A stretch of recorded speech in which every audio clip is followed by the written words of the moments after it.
chamar a Isabel Mega para a gente continuar nessa conversa, porque é o tema do dia, Isabel, e talvez seja o tema da semana e é o que está pautando as campanhas eleitorais nesse momento. Esse caso Lulinha, claro, serve de combustível e muito grande para Flávio e se torna o principal desgaste hoje da campanha de Lula, é o calcanhar de Aquiles maior.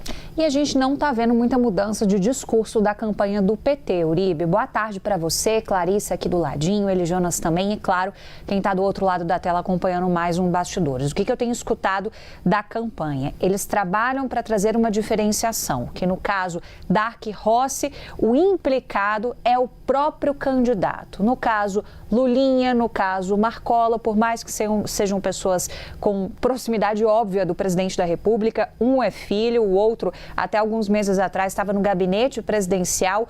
São situações que não se tratam necessariamente do próprio candidato, mas de pessoas atreladas ao candidato. Então, eles trabalham para trazer essa diferenciação. O PT também fez os chamados trackings, que são aquelas pesquisas internas, porque eles precisavam entender como que estava a medição disso junto à opinião pública. E a oscilação foi dentro da margem de erro. Então, isso dá um pouco mais de conforto à campanha petista no momento, de que, por mais que as denúncias preocupem e tragam desgaste, você tem, no momento, um ambiente ainda sob controle, considerando que a gente também tem chão até o primeiro turno das eleições, lá no dia 4 de outubro. Então, como a oscilação foi dentro da margem de erro, o presidente Lula, segundo os trackings da campanha do PT, ele continua também ainda na frente no primeiro turno, ainda na frente em todos os cenários de segundo turno, que é o que a gente está vendo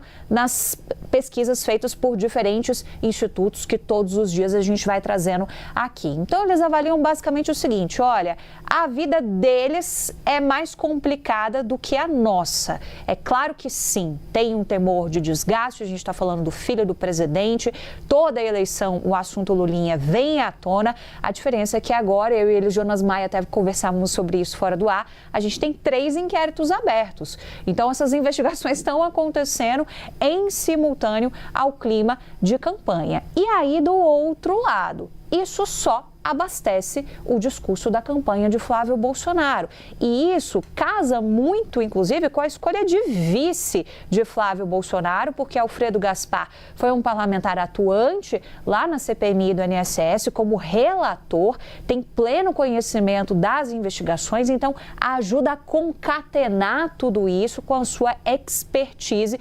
justamente dessa condução, dessa investigação parlamentar também a respeito do caso Lulinha, que tem origem nas fraudes, mas vai ganhando braços e pernas com o que vai sendo descoberto, por exemplo, a partir dessa influência junto a uma proposta envolvendo canabidiol que é entregue ao Ministério da Saúde, por exemplo. Então, a coisa sai um pouco só da questão da fraude do INSS e vai ganhando novas roupagens.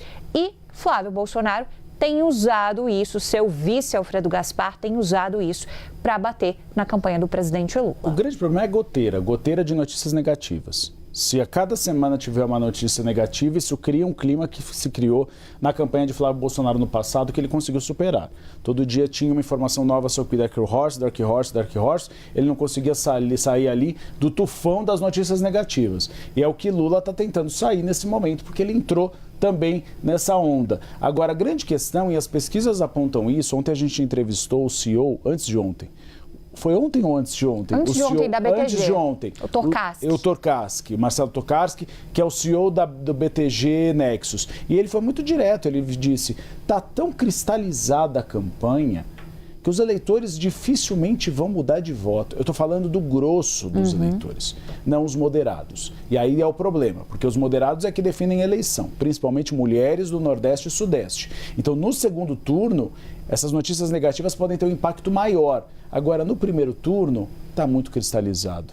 Os eleitores falam que vão votar em Lula, votam em Lula, e Flávio, votam em Flávio. Dificilmente uma terceira via consegue respirar.